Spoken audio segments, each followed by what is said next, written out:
Alors mes chers amis, bonjour.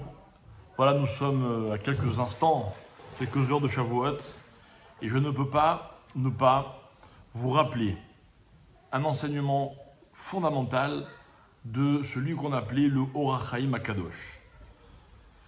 Il nous apprend, en se basant sur le verset de la Torah, qui nous raconte dans quelles conditions les Juifs se sont préparés au don de la Torah. Il est écrit dans le Pasuk, Vaïsou mi Refidim, ils ont quitté Refidim, Vayavo midbar Sinaï, ils sont arrivés dans le désert de Sinaï, et puis après il y a marqué Vayichan Sham Israël Negedar, et Israël a campé face à la montagne. Il y a trois éléments qui sont mentionnés dans ce verset, qui sont un peu comme les trois conditions qu'il faut réunir pour vraiment recevoir la Torah. Premier élément, ils ont quitté Refidim. À Refidim, la Torah nous avait raconté plus tôt que c'était l'étape qui a précédé celle du Sinaï. Eh bien, ils avaient été attaqués par Amalek, les Juifs.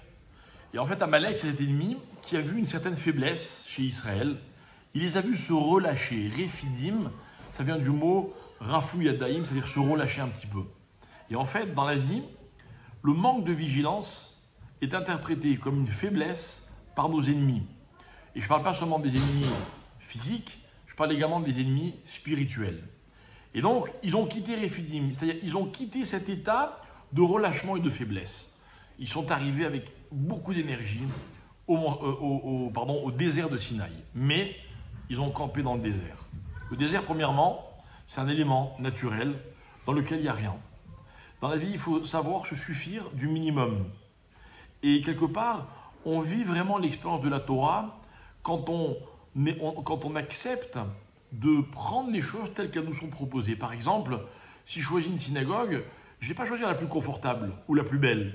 Je vais choisir celle où je prie le mieux. Quand je fais une mitzvah, je ne vais pas choisir celle qui m'est le plus agréable, mais celle qui me paraît être la plus importante. Quand on étudie la Torah, regardez autour de nous, beaucoup de gens étudient la Torah, ils le font dans la simplicité. Parce que s'ils ont des conditions, ils ne sont pas dans l'esprit de Matan Torah, du don de la Torah. La deuxième explication à propos du désert, c'est que le désert, comme il est vide, dans la vie, pour accepter ce que les autres ont à nous enseigner, il faut adopter l'attitude du désert. Bien souvent, quand on me parle, quand on m'explique, quand on me raconte, j'ai un avis, je pense, mais j'écoute l'autre. Eh bien, la Torah nous dit que ça ne va pas écouter. Écouter pour apprendre, pour s'inspirer, c'est d'abord faire le vide. Je pense rien, je vous écoute, je vous comprends. Et après, je décide si je suis d'accord ou pas. Mais vous avez remarqué que très souvent, quand on parle avec quelqu'un, on n'a pas fini ce qu'on avait à dire, il a déjà décidé s'il était d'accord ou pas d'accord. Je me permets de dire qu'en fait, il avait décidé avant même qu'on lui parle, avant même d'écouter l'autre. Et ça, c'est pas une bonne attitude. Il faut savoir écouter dans la vie, tendre l'oreille. La Torah a beaucoup de choses à nous proposer, pas toujours facile à comprendre, mais ce n'est possible que si on tend vraiment l'oreille, que si on veut s'inspirer de ce qu'elle nous raconte. On aura toujours le temps de donner notre avis et de se positionner, mais d'abord, il faut savoir écouter. Et enfin, la Torah change, elle fait une faute de grammaire. Et elle passe du pluriel en parlant du peuple, ils ont campé, ils ont quitté Refidim, elle passe au singulier. Israël a campé face à la montagne. Et nos maîtres disent, Rachim, il aura cette phrase magnifique, Keish echad belev echad, comme un seul homme avec un seul cœur. On a souvent parlé de l'unité, tout le monde en parle. Je voudrais expliquer très brièvement ce que c'est que l'unité par rapport à la Torah. L'unité par rapport à la Torah, c'est que face à Dieu, on est tous égaux. Je vais vous dire pourquoi. Prenez le plus grand religieux du monde, le plus grand sadique. Tout ce qu'il fait pour Dieu, c'est rien. Il fait des efforts, il fait vraiment son maximum, il fait beaucoup de choses. Mais la Torah, c'est encore beaucoup plus que cela. Mais Dieu, il ne va pas le juger par rapport à ce qu'il ne fait pas, il va apprécier ce qu'il fait. Eh bien, quand quelqu'un fait très peu de mitzvot, très peu, parce qu'il n'a pas appris, parce qu'il n'a pas compris, parce qu'il n'a pas la force, pour toutes les raisons que vous voulez, ce petit peu que fait cet homme, eh bien Dieu va aussi l'apprécier. Donc finalement, pour Dieu, la différence entre le grand tzaddik et le tout petit tzaddik, elle n'existe quasiment pas. Vus par Dieu, ils sont quasiment à égalité.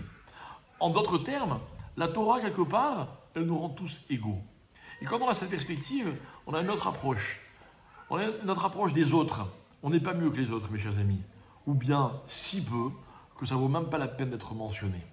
Et en fait, la Torah est un débat qui, au lieu de comme c'est malheureusement trop souvent le cas, de nous diviser. Il doit nous rassembler. Pourquoi nous rassembler? Pas parce qu'on doit tous être d'accord, penser la même chose et qu'on ne peut pas questionner ou objecter sur la Torah.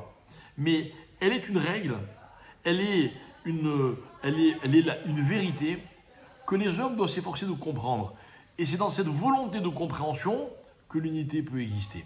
Alors je souhaite de tout cœur que, si Dieu veut, au moment de demain matin du lever du jour, d'abord, tous ceux qui auront veillé la nuit et étudié, et lorsqu'on arrivera à ce moment de l'année où la Torah a été donnée, eh bien qu'on soit capable et qu'on soit disposé convenablement pour recevoir la Torah.